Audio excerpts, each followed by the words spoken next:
ICSE पाठ्यक्रम साहित्य सागर गद्य भाग विषय नंबर 6 बड़े घर की बेटी। लेखक प्रेमचंद। प्रस्तुत विषय में एक बड़े घर की बेटी किस तरह अपना फर्ज अदा करती है, इस बारे में बड़े ही सुचारू रूप से दर्शाया गया है। तो आइए पढ़ते हैं विषय बड़े घर की बेटी।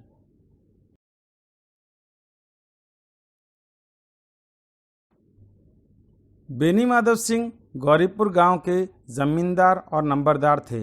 उनके पितामह किसी समय बड़े धन धान्य से संपन्न थे। गांव का पक्का तालाब और मंदिर, जिसकी अब मरम्मत भी मुश्किल थी, उन्हीं के कीर्ति स्तंभ थे। बेनी माधव सिंह ने आधी से अधिक संपत्ति वकीलों को भेंट कर चुके थे। उनकी वर्तमान आय 1000 वार्षिक से अधिक न थी। ठाकुर साहब के 2 बेटे थे। बड़े का नाम श्रीकंठ सिंह था। उसने बहुत दिनों के परिश्रम और उद्योग के बाद BA की डिग्री प्राप्त की थी। अब एक दफ्तर में नौकर था। छोटा लड़का लाल बिहारी सिंह दोहरे बदन का सजीला जवान था। भरा हुआ मुखड़ा, चौड़ी छाती, भैंस का 2 सेर ताज़ा दूध वह सवेरे उठकर पी जाता था। सिंह की दशा बिल्कुल विपरीत थी। इन नेत्र प्रिय गुणों को BA इन्हीं 2 अक्षरों पर न्योछावर कर दिया था।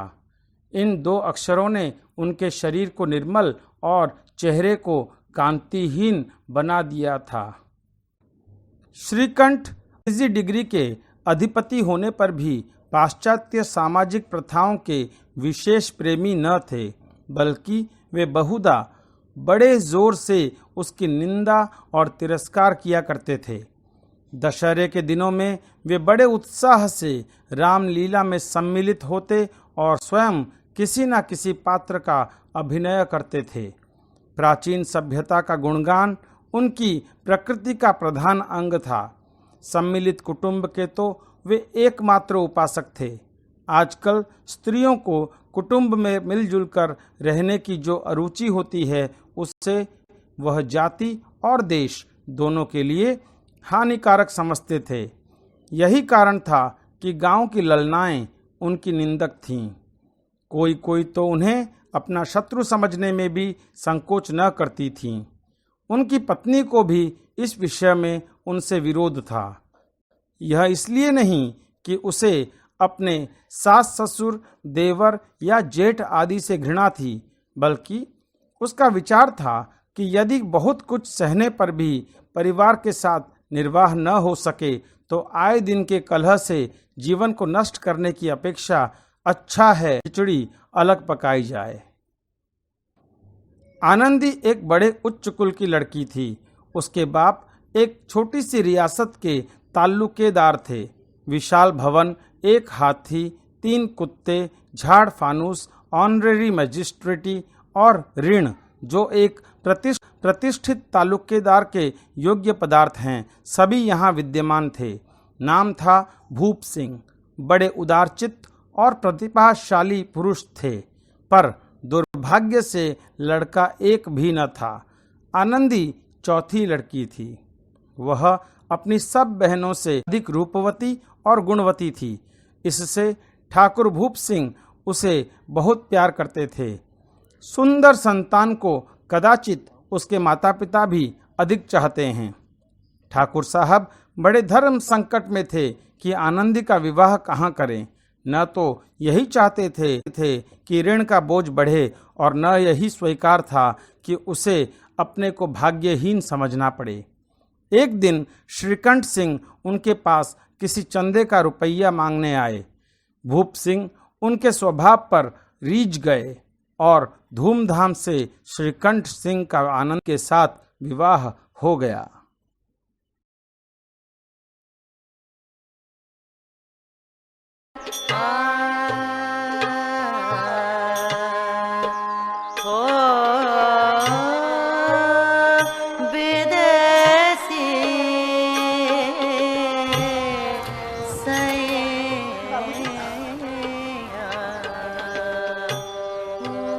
खुश रहो बेटा, जीती रहो।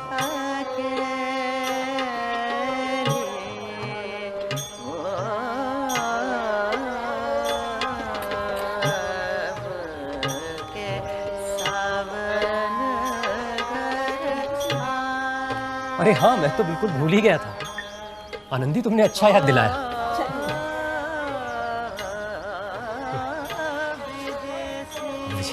बैठो बेटा। ये देखिए। ये क्या है? अरे लाल बिहारी, ये देखो, मैं तुम्हारे लिए इलाहाबाद से लाया था। ये क्या भैया? अरे डंबल है भाई। डंबल? हाँ भाई, विलायती है। अब देखना भैया, ऐसी सेहत बनाऊंगा कि बड़े से बड़ा पहलवान चित।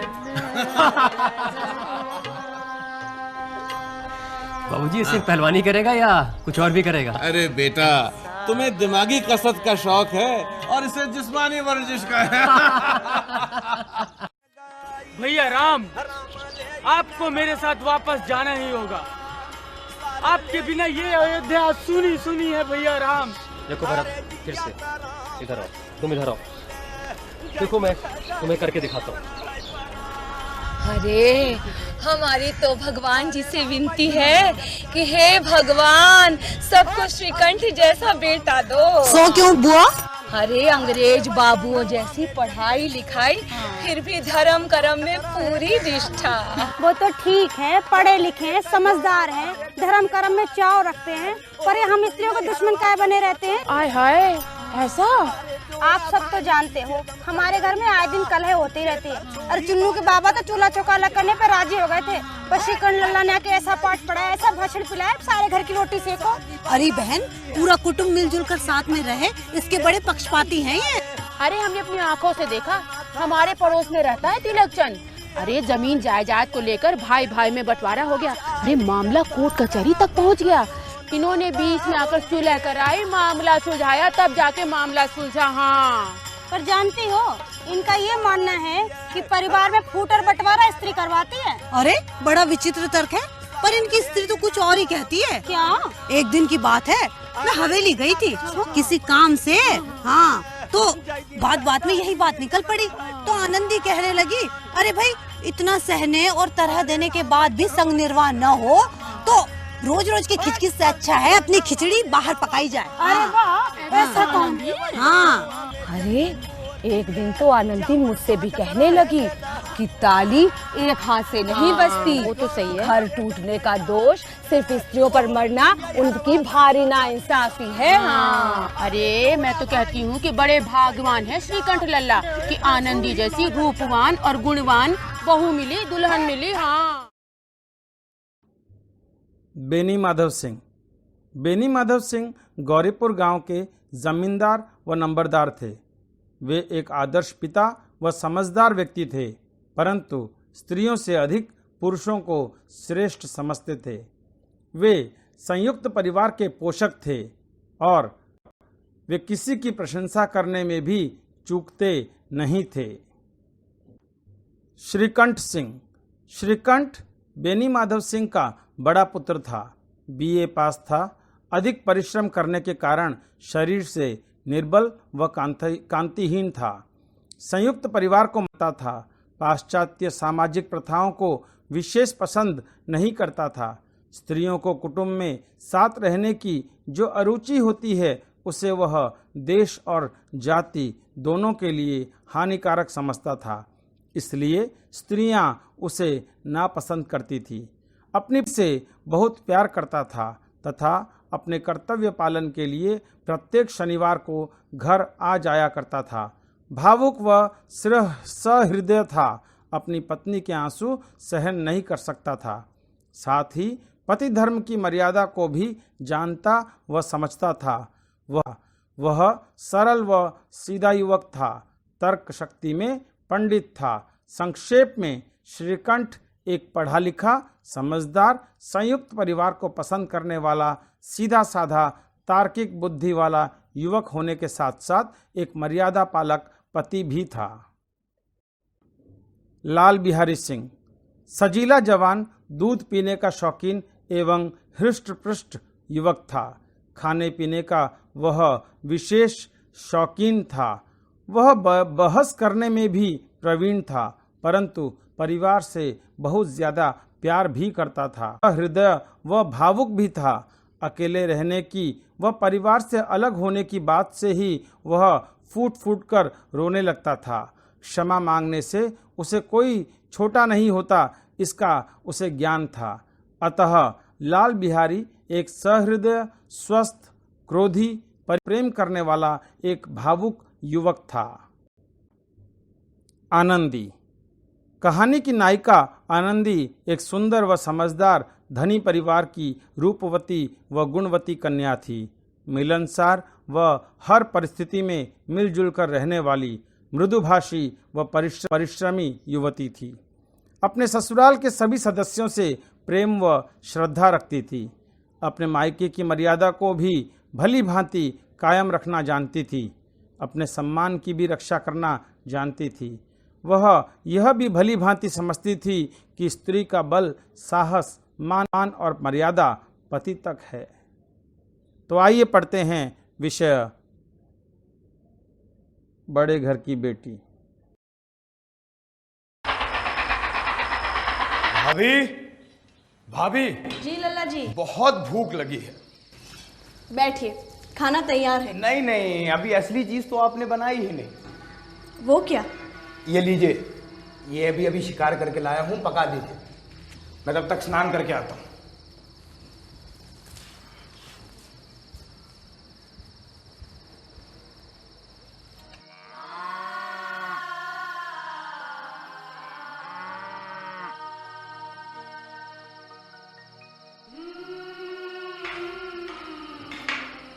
आइए लल्ला जी।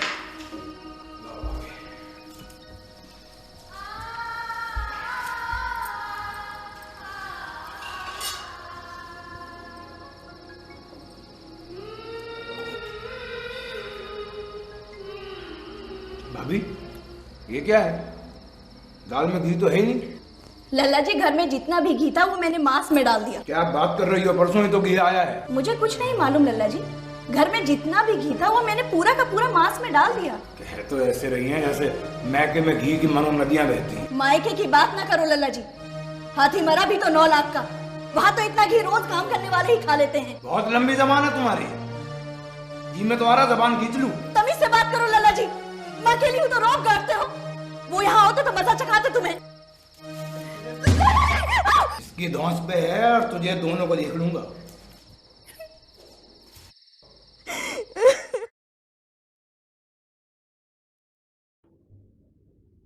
आनंदी ने बचपन से जिस टीम टाम को देखा था वह नए घर में न थी।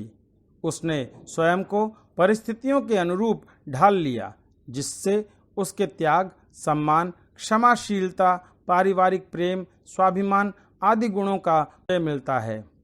वह गांव के मकान में ही रहती थी। एक दिन पति की अनुपस्थिति में उसका दाल में घी न डालने के कारण देवर से झगड़ा हो गया। लाल बिहारी ने उसके मायके का अपमान ही नहीं किया, अपितु खड़ाऊ भी फेंक कर मारी। आनंदी का सिर तो बच गया, पर अंगुली में चोट लग गई।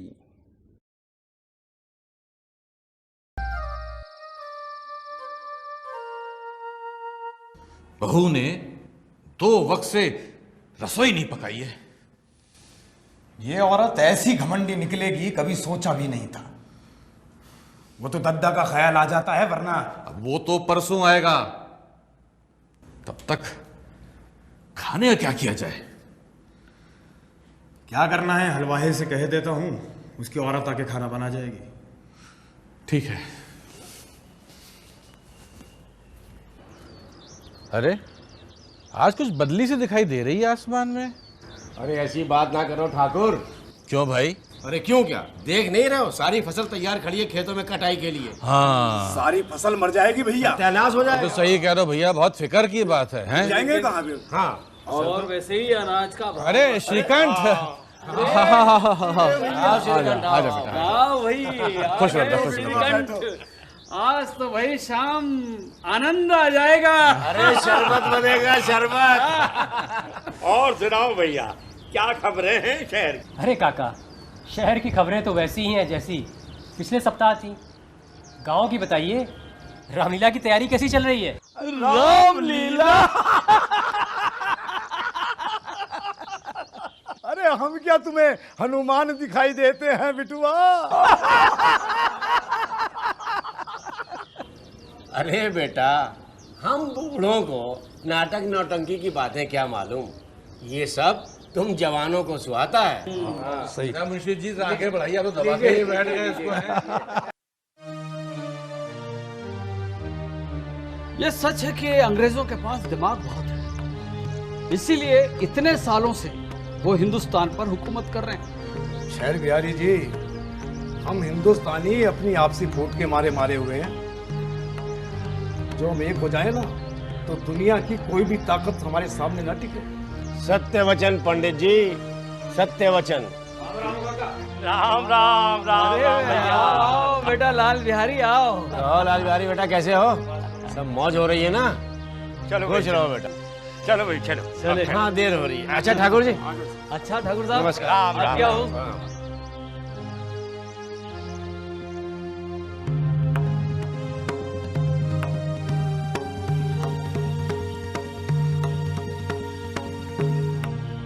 क्या हाल है पहलवान? लाल बिहारी जी, सब ठीक तो है? अरे मुझे से क्यों लग रहा हो?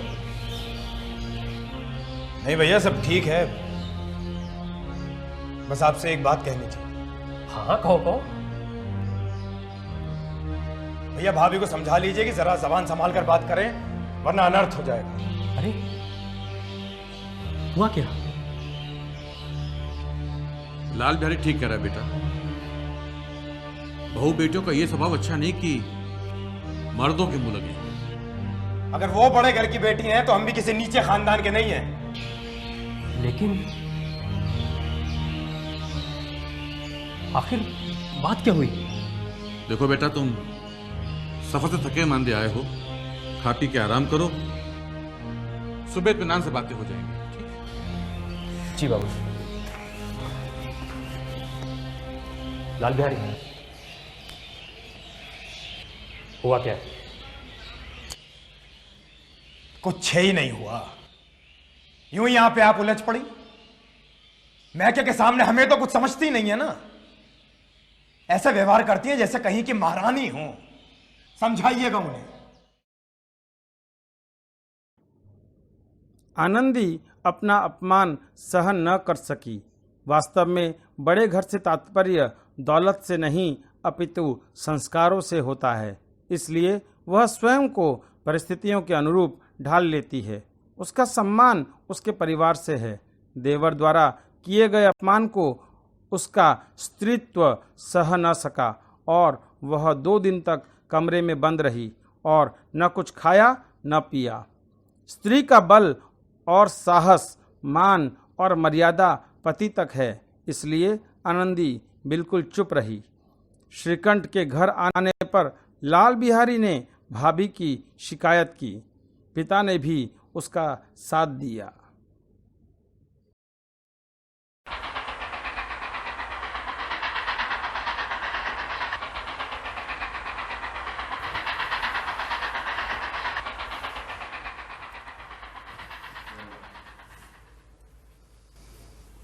चित्त तो प्रसन्न है। चित्त तो प्रसन्न है, पर तुमने आजकल घर में ये क्या उपद्रव मचा रखा है?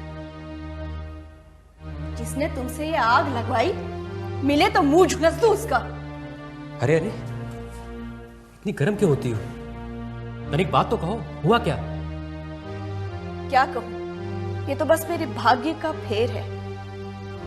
नहीं तो वो गवार छोकरा, जिसे चपरासीगिरी करने का भी शऊर नहीं, मुझे खड़ाऊ से मारकर यूं ना करता फिरता।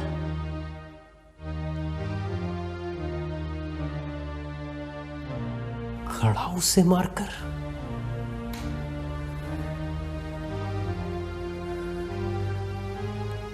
आगे का हाल साफ साफ कहो। क्या बताऊं, परसों लल्ला जी आए थे।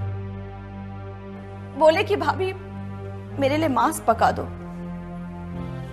घर में कुल पाव भर से ज्यादा घी नहीं था। मैंने सारा का सारा मांस में दे डाला। खाना खाने बैठे तो बोले कि दाल में घी क्यों नहीं है। बस मेरे मायके को कोसने लगे। मुझसे भी नहीं रहा गया। मैंने कहा कि इतना घी तो हमारे वहां काम करने वाले ही खा लेते हैं। बस इतनी सी बात में उस अन्यायी ने खड़ाऊ मेरे सर पे दे मारी।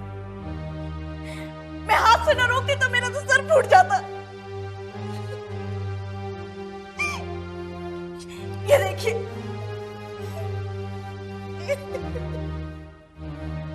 उस छोकरे का यह दुस्साहस।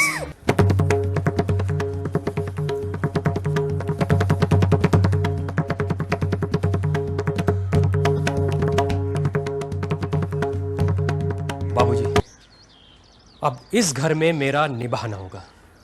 क्यों बेटा? मुझे भी अपनी मान प्रतिष्ठा का कुछ विचार है। मैं दूसरे का नौकर ठहरा, इस घर पर रहता नहीं। मेरे पीठ पीछे मेरी स्त्री पर खड़ाऊ और जूतों की बौछार होती है। जुबानी की गई कड़ी बात की कोई चिंता नहीं, एक की दो कह लो, मैं सह सकता हूं। पर यह बर्दाश्त नहीं कि मेरे ऊपर लात घुसे पड़े और मैं दम न मारूं। तुम तो काफी बुद्धिमान हो बेटा, तुम ऐसी बातें कर रहे हो। अरे स्त्रियां इसी तरह घर का नाश करती हैं, उनको अधिक से चाहना अच्छा नहीं होता है। आपके आशीर्वाद से ऐसा मूर्ख नहीं हो। फिर आप स्वयं जानते हैं कि मेरे ही समझाने बुझाने से इसी गांव के कई घर संभले हैं। तो फिर अरे जिस स्त्री की मान मर्यादा की खातिर ईश्वर के दरबार में मैं उत्तरदायी हूं, उसके प्रति ऐसा अमानुषिक व्यवहार मुझे सहन नहीं। सच मानिए, मेरे लिए यही कुछ कम नहीं कि लाल बिहारी को कोई दंड नहीं दे रहा। अरे लाल बिहारी भाई है तुम्हारा, कोई गलती करे तो कान पकड़ो उसके। लेकिन लाल बिहारी को मैं अब अपना भाई नहीं समझता। एक स्त्री की वजह से? जी नहीं, उसकी क्रूरता और अविवेक की वजह से। क्या? है बेचारा ठाकुर बेनी माधव सिंह। क्यों, क्या हुआ? आज ठाकुर साहब दालान में मिलने भी नहीं आए? अरे मिलने किस मुंह से आते हैं? तुम लोगों को कुछ पता नहीं हुआ क्या घर में? क्या? उनका बेटा है ना श्रीकंठ, आज सवेरे सवेरे घर में उसने हंगामा कर दिया। पर हुआ क्या? भैया मेरी बीवी जो है वो बता रही थी कि श्रीकंठ की जो घरवाली है ना, क्या नाम है उसका? आनंदी ने घर के अंदर बगावत करा दी आज। बताओ, इतना पढ़ा लिखा, इतनी विद्या, इतना काबिल, इतनी ऐसी विद्या किस काम की? किताबी कीड़ा बन के रह गया है। सही बात। नहीं, ये श्रीकंठ है ना, हाँ। ये अपने बाप से दबता बहुत है, एकदम दब्बू है। भाई मैं तो कहता हूँ ये बेनी माधव सिंह एकदम मूर्ख है। अपने बेटे की सलाह के बगैर एक कदम भी आगे नहीं चलता। तभी तो नौबत यहाँ तक आ गई। लगता है बंटवारा होकर रहेगा। कितनी बुरी बात है, इतना नामी परिवार, इतना जान पहचान सारे गांव दियार में, और ये नौबत आ गई। क्या ये खबर गांव में पहुंच गई है? भैया जब हमको तुमको पता चल गया, आज नहीं तो कल पूरे गांव को पता चल जाएगा। नहीं बाबूजी, इस विषय में एक बात नहीं सुनूंगा मैं। लाल बिहारी के साथ अब इस घर में एक पल नहीं रह सकता मैं। बेटा, बुद्धिमान लोग मूर्खों की बात पर ध्यान नहीं देते। अरे वो नासमझ लड़का है, उससे जो कुछ भूल हुई तुम बड़े बनकर क्षमा कर दो, लेकिन इस घर को मत तोड़ो, वरना दुनिया क्या कहेगी? दुनिया जो चाहे कहे, लेकिन लाल बिहारी की इस दुष्टता को मैं कदापि क्षमा नहीं कर सकता। या तो वो इस घर में रहेगा या मैं। तय आपको करना है।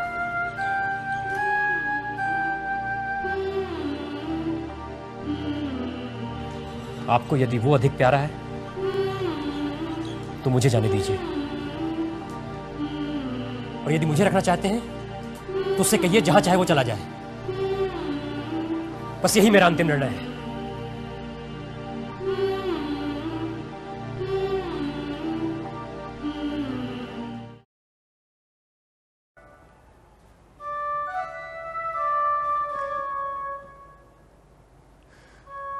भाभी,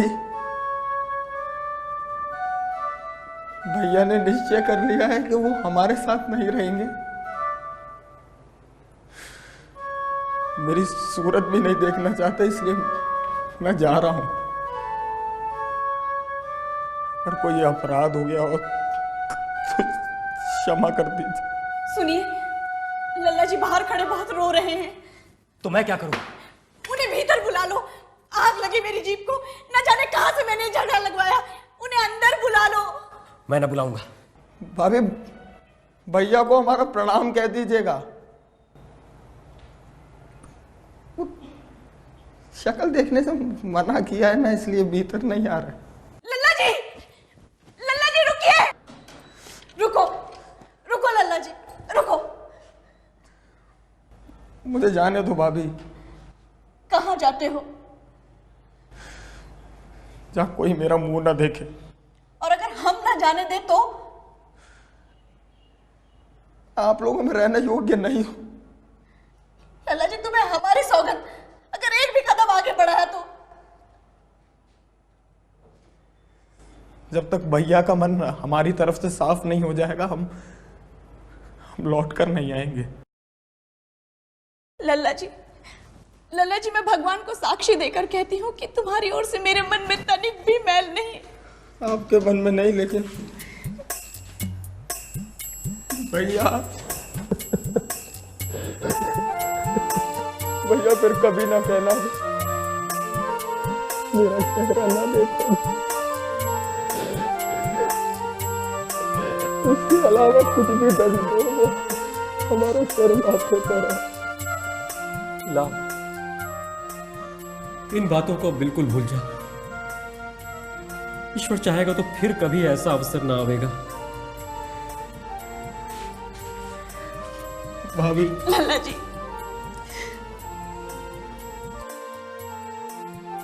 ऐसे ही होती हैं बड़े घर की बेटियां, बिगड़ता हुआ काम भी बना लेती हैं। श्रीकंठ, लाल बिहारी। बाबूजी। नहीं बेटा, जीती रहो, खुश रहो। लाल बिहारी, कुछ समझ में आया बेटा?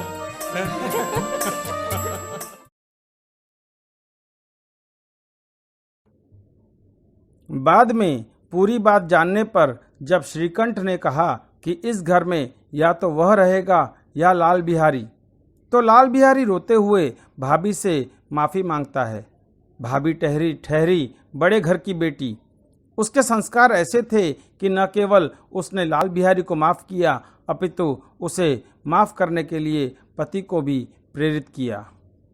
टूटता घर जुड़ गया। पिता भी आनंद से पुलकित हो गए और कह उठे कि बड़े घर की बेटियां ऐसी ही होती हैं जो बिगड़ता हुआ काम बना दें। इस प्रकार जो झगड़ा उसके मायके के धन उस घर के संस्कारों के कारण हुआ, उन संस्कारों में दूसरों की भावनाओं की कद्र करना, दोषों को क्षमा करना तथा मिलजुल कर रहने की भावना भी थी। इस तरह बड़े घर के संस्कारों की पहचान व्यक्ति के गुणों से होती है, न कि उसके धन से। इस प्रकार स्पष्ट ही है कि बड़े घर की बेटी शीर्षक पूर्णतः उचित है। धन्यवाद।